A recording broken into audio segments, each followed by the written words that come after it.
जय हिंद दोस्तों। आइए पंचायती राज व्यवस्था के बारे में आज अध्ययन करेंगे। चलते हैं सबसे पहले पंचायती राज व्यवस्था। आइए पंचायती राज व्यवस्था को समझने के लिए सबसे पहले समझेंगे कि सत्ता सत्ता पंचायती राज व्यवस्था को समझने के लिए उसको बैकग्राउंड को जरा से समझ ले। सत्ता सत्ता के मतलब क्या होता है? सत्ता मतलब पावर। सत्ता मतलब पावर। दोस्तों, जब हमारा देश आज़ाद नहीं हुआ था तो उससे पहले देखे होंगे, पढ़े होंगे कि भारत में कई राजवंशों अपना शासन चलाए थे।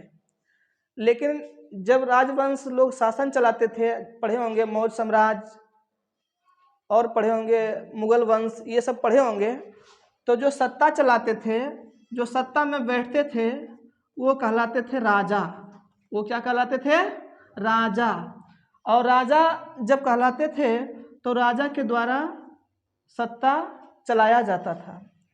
और राजा जब वो सत्ता चलाते थे तो उसके बाद बनते थे उसका उत्तराधिकारी। उत्तराधिकारी उत्तराधिकारी उत्तराधिकारी बनते थे। लेकिन जब राजवंश सत्ता चलाते थे, अपना पावर का इस्तेमाल करते थे और उसका उत्तराधिकारी बनते थे, और कभी कभी उसका उत्तराधिकारी कमजोर पड़ जाते थे तो उसका सत्ता समाप्त हो जाते थे, कोई दूसरा राजा उस पर अटैक कर देते थे। ऐसे कंडीशन में जब हमारा देश आज़ाद हुआ तो सत्ता कैसे चलानी जानी चाहिए, सत्ता का इस्तेमाल कैसे किया जाना चाहिए, इसके लिए एक शब्द उभर के आया जिसे हम लोग बोलते हैं विकेंद्रीकरण। विकेंद्रीकरण विकेंद्रीकरण और केंद्रीकरण। केंद्रीकरण और विकेंद्रीकरण के मतलब क्या होता है, पहले इसके बारे में समझेंगे। केंद्रीकरण और विकेंद्रीकरण। केंद्रीकरण के मतलब हुआ कि एक आदमी पूरे शासन व्यवस्था को चलाएंगे। जैसे पहले राजा चलाते थे, तो राजा जब चलाते थे तो राजा जब तानाशाह हो जाए, राजा तानाशाह हो जाता था, तानाशाह जब हो जाता था तो धीरे धीरे उसका सत्ता समाप्त हो जाता था। आप इतिहास में पढ़े होंगे कि जो जो राजा तानाशाह बने, कहीं ना कहीं धीरे धीरे करके उसका सत्ता समाप्त हो जाते थे। तो सत्ता को विकेंद्रीकरण और केंद्रीकरण के मतलब क्या हुआ, चलिए हम इसको समझते हैं अपने दैनिक जीवन की परिभाषा से। जैसे आज भी देखे होंगे कि अगर कोई घर परिवार है, तो कोई घर परिवार है, एक घर है और इसमें 5 परिवार हैं, लेकिन एक घर का मुखिया होते होंगे। जैसे मान लीजिए हम लोग को पिताजी होते थे, तो जो पिताजी कहते थे वही होता था। जैसे सपोज दैट पिताजी कहेंगे तो ही घर में टीवी आएगा, पिताजी कहेंगे तो ही घर में मोटरसाइकिल आएगा, पिताजी कहेंगे तो ही घर में कोई पिकनिक मनाएंगे। ऐसे कंडीशन में हर काम पिताजी करते थे, तो इसको कहते थे केंद्रीकरण। इसको क्या कहते थे? केंद्रीकरण। लेकिन केंद्रीकरण करके सत्ता को चलाना संभव नहीं था। क्या हुआ कि पिताजी हर काम को, जैसे आप सपोज दैट मान लीजिए घर में एक आगो कुर्सी टूट गया, तो अब दूसरा कुर्सी लाना है तो पिताजी ही।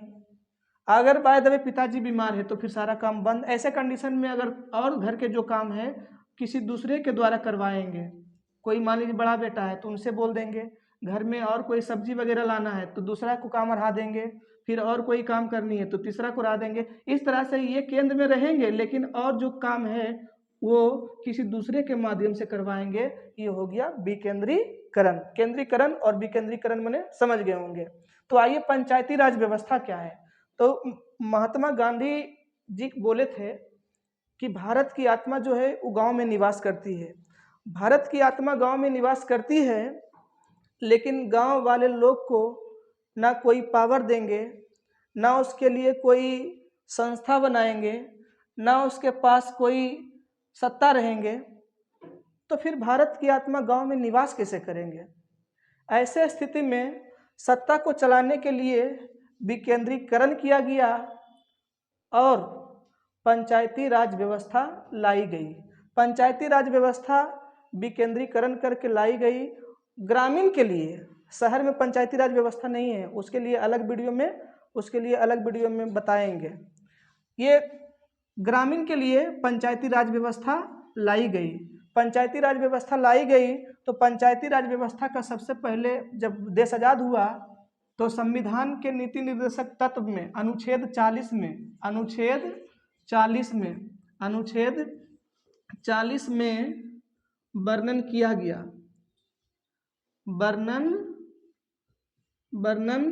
गया, अनुच्छेद 40 में भारत के संविधान के अनुच्छेद 40 में जो नीति निर्देशक का सिद्धांत है इसमें वर्णन किया गया। लेकिन उस समय पंचायती राज व्यवस्था का क्या कार्य है, कहाँ तक उसकी कार्य प्रणाली है, कैसी व्यवस्था है, इसका वर्णन नहीं था। तो आइए पंचायती राज व्यवस्था का वर्णन कब से हुआ इसके बारे में डिटेल से जानते हैं। तो पंचायती राज व्यवस्था का सबसे पहली प्रावधान, पंचायती राज व्यवस्था के सबसे पहली प्रावधान राजस्थान के नगौर जिला में गांधी जी का सपना को साकार करने के लिए 2 अक्टूबर 1959 ईस्वी को पहली ग्रामीण चुनाव कराया गया। इसमें ग्रामीण चुनाव तो कराया गया, लेकिन उस वक्त मुखिया कौन बनेंगे, सरपंच बनेंगे, ऐसी व्यवस्था नहीं था। सिर्फ जो गांव के बुजुर्ग लोग रहते थे उसको ला करके मुखिया बना देते थे, क्योंकि उस समय तो मालूम नहीं था कि आखिर वास्तविक में मुखिया बनना आज के ज़माना में करोड़पति के बराबर है। तो फिर पंचायती राज व्यवस्था चल ही रहा था, पर सभी राज्यों ने इसको धीरे धीरे लागू करना प्रारंभ किया। जब सरकार को लगा कि पंचायती राज व्यवस्था बहुत अच्छी व्यवस्था है तो इसे लागू करना चाहिए, तो बलवंत राय मेहता समिति के सिफारिश पर बलवंत राय मेहता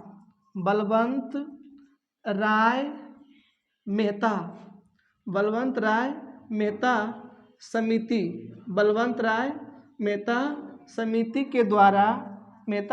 के द्वारा 1991 में पंचायती राज प्रणाली प्रस्तुत किया गया। पंचायती राज प्रणाली प्रस्तुत किया गया। इसमें बताया गया कि पंचायती राज व्यवस्था को त्रिस्तरीय रखा जाए। पंचायती राज व्यवस्था को त्रिस्तरीय रखा जाए। त्रिस्तरीय रखने का मतलब कि इसमें अध्ययन किया गया कि ग्रामीण जनता को कहाँ कहाँ तक काम उसका सीमित है, वहाँ तक उसका आदमी को रिप्रेजेंटेटिव करने के लिए भेजा जाए। सबसे पहले ग्रामीण स्तर पर, उसके बाद ब्लॉक स्तर पर और उसके बाद जिला स्तर पर। तो इस प्रकार से बलवंत राय मेहता समिति द्वारा पंचायती राज व्यवस्था जब प्रस्तुत किया गया, तब सरकार संविधान के भाग 9 में और अनुसूची 11वीं अनुसूची में संविधान को संशोधित कर अनुच्छेद 73वां संविधान संशोधन 1993 में करके और भारत में पंचायती राज व्यवस्था लागू किया गया। भारत में पंचायती राज व्यवस्था लागू करने के बाद आज तक हमारे देश में पंचायती राज व्यवस्था लागू है। और इसका क्या कार्य है, तो सबसे पहले देखेंगे पंचायती राज व्यवस्था में क्या कार्य, क्या उसका प्रणाली, क्या सिस्टम, कहाँ तक उसकी सुविधाएं, क्या क्या चीज़ प्रावधान किया गया, आगे देखते हैं। तो संविधान के अनुच्छेद 243 में संविधान को संशोधित कर पंचायती राज व्यवस्था के लिए 29 कार्यों का वर्णन करके उसमें जोड़ दिया गया। 29 कार्यों का वर्णन, पंचायती राज व्यवस्था को कितने कार्य दिया गया है? 29 कार्य दिया गया है। 29 कार्यों का वर्णन कर अनुच्छेद 243 में जोड़ा गया है, जो कि पंचायती राज व्यवस्था को त्रिस्तरीय रखा। सबसे पहले निचला स्तर से चलेंगे तो ग्रामीण स्तर, ग्रामीण स्तर, ग्रामीण स्तर पर रखा गया। जो ग्रामीण स्तर पर रखा गया उसको बोलेंगे ग्राम पंचायत। ग्राम पंचायत की जो गठन किया गया उसमें 7,000 की संख्या पर एक ग्राम पंचायत बनाया गया। 7,000 की जनसंख्या पर एक ग्राम पंचायत बनाया गया, जिसमें से इसका अध्यक्ष जो होंगे, वो होंगे मुखिया। उसका अध्यक्ष कौन होंगे? उसका अध्यक्ष होंगे मुखिया। और इसके नीचे जो सरकार के तरफ से रिप्रेजेंटेटिव होंगे। देखिए, हमारा देश लोकतांत्रिक देश है, हमारे देश में लोकतंत्र व्यवस्था है, लेकिन मुखिया कैसे काम करेंगे? क्या मुखिया जी को नली बनाने के लिए योजना दिया जाए, कुछ और बनाने के लिए योजना दिया जाए, तो क्या वो पैसा को सही तरह से इस्तेमाल करेंगे या फिर अपने आप कहीं ना कहीं गलत कार्यों में करेंगे? इसके देखरेख के लिए सरकार अपना रिप्रेजेंटेटिव भेजते हैं। तो ग्राम स्तर पर जो अध्यक्ष होंगे उसको मुखिया कहेंगे, और जो इसका सचिव होंगे उसको कहेंगे पंचायत सचिव। उसको क्या कहेंगे? पंचायत सचिव। ताकि सरकार के रिप्रेजेंटेटिव रहेंगे और एक मुखिया जी रहेंगे, और इस तरह से गांव का विकास होंगे। कोई भी योजना देंगे तो मुखिया जी भी रहेंगे और पंचायत सचिव भी रहेंगे, दोनों मिल करके कोई योजना को कार्य करेंगे। हालांकि यहाँ पर अगर देखा जाए तो यहाँ पर न्याय व्यवस्था, ग्राम स्तर पर न्याय व्यवस्था के लिए एक सरपंच का भी प्रावधान किया गया है। न्याय व्यवस्था को देखने के लिए एक सरपंच की व्यवस्था किया गया है। सरपंच जो होते हैं ग्राम कचहरी के अध्यक्ष होते हैं। सरपंच ग्राम कचहरी के अध्यक्ष होते हैं। ग्राम कचहरी के अध्यक्ष होते हैं। और सरपंच के साथ में एक और लोग रहेंगे जो सरकार का रिप्रेजेंटेटिव रहेंगे, न्याय मित्र रहेंगे। अब देखिए, गांव में कोई झगड़ा हुआ और सरपंच के साथ जाएंगे उस झगड़ा को निपटारा कराने के लिए। सरपंच हो सके कोई अपोजिट पार्टी के लोग रहे, सरपंच कहेंगे लाओ पकड़ के लाओ, उसको फांसी की सजा दे देंगे। तो न्याय मित्र कहेंगे किसको? इसको फांसी की सजा? आप कहाँ जा रहे हैं मालिक? आपको 250 रुपये से ज़्यादा जुर्माना नहीं करनी है, आप अपने पावर में रहिए। तो सरपंच कहे, ओ अच्छा ठीक है, चलो इसको 10 बार कान पकड़ के उठक बैठक करा के छोड़ दिया जाए। तो इस तरह से सरपंच के नीचे न्याय मित्र होते हैं। ठीक है, पहली स्तर तो हो गया ग्रामीण स्तर पर। ग्रामीण स्तर पर ग्राम पंचायत, जिसका 7,000 जनसंख्या पर एक ग्राम पंचायत होंगे, और ग्राम पंचायत के अध्यक्ष मुखिया होंगे, और सचिव जो होंगे वो पंचायत सचिव होंगे, पंचायत सचिव कहलाएंगे। कोई भी ग्रामीण विकास कार्य करेंगे तो ये दोनों मिलकर के ही करेंगे। आगे आते हैं, दूसरा स्तर होंगे जो प्रखंड स्तर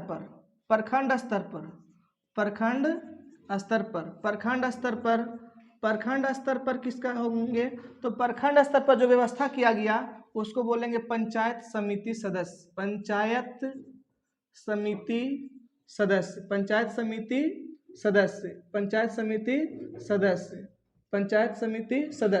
इसकी व्यवस्था जो किया गया है वो 5,000 की जनसंख्या पर किया गया है। 5,000 की जनसंख्या पर किया गया है।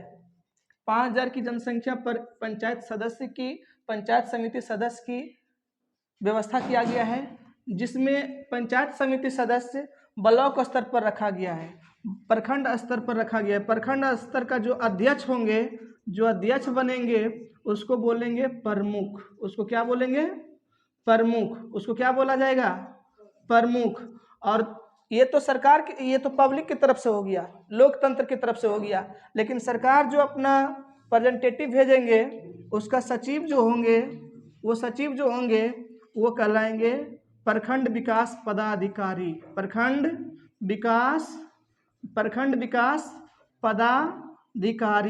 विकास पदाधिकारी, इसी को बोलेंगे बीडीओ। इसी को क्या बोलेंगे? बीडीओ, प्रखंड विकास पदाधिकारी। अब आप लोग बताएंगे कि प्रखंड में अर्थात ब्लॉक में झंडा कौन फहराएंगे? देखिए, हमारा देश लोकतांत्रिक देश है, जो पब्लिक के द्वारा चुना जाता है उसका वैल्यू ज़्यादा रहता है, इसलिए यहाँ प्रखंड विकास पदाधिकारी झंडा नहीं फहराएंगे। हमारा देश में जो प्रमुख चुना करके जाएंगे, हमारा देश लोकतांत्रिक है, जो प्रमुख चुना करके जाएंगे वो झंडा फहराएंगे। और जो बीडीओ साहब हैं वो आएंगे, बहुत बड़ा बड़ा एग्जाम दे करके पास होकर के आएंगे, लेकिन फिर भी हमारा देश लोकतंत्र है, जो चुना करके गए हैं वो अंगूठा छाप भी हो पर झंडा फहराएंगे प्रमुख अध्यक्ष ही फहराएंगे, और सचिव को कहेंगे आप जोर जोर से जन गण गाइए। ऐसा हमारा देश का सिस्टम है, लोकतांत्रिक हमारा देश है। तो प्रखंड स्तर पर जो बनेंगे उसको प्रमुख कहेंगे, उसका सचिव जो रहेंगे वो प्रखंड विकास पदाधिकारी कहलाएंगे अर्थात बीडीओ कहलाएंगे। ठीक है। अगला तीसरा में है जिला स्तर पर। जिला स्तर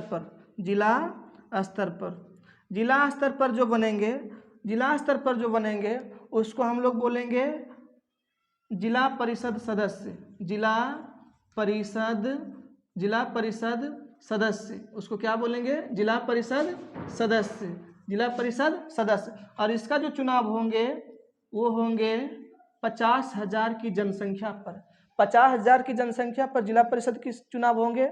जिला परिषद के चुने हुए सदस्यों के द्वारा, इसमें भी पंचायती राज व्यवस्था में भी पंचायत समिति के सदस्यों द्वारा जो चुनाएगा वो प्रमुख बनेंगे। यहाँ पर जिला परिषद के सदस्यों द्वारा जो बनेंगे उसको हम लोग बोलेंगे चेयरमैन, अध्यक्ष। जिला स्तर पर जो अध्यक्ष बनेंगे उसको चेयरमैन बोला जाते हैं। उसको क्या बोला जाता है? चेयरमैन। उसको क्या बोलेंगे? चेयरमैन। और सरकार तरफ से जो रिप्रेजेंटेटिव होंगे वो होंगे सचिव। वो क्या कहलाएंगे? सचिव। सचिव जो बनेंगे वो बनेंगे प्रमुख कार्यपालिका पदाधिकारी। प्रमुख कार्यपालिका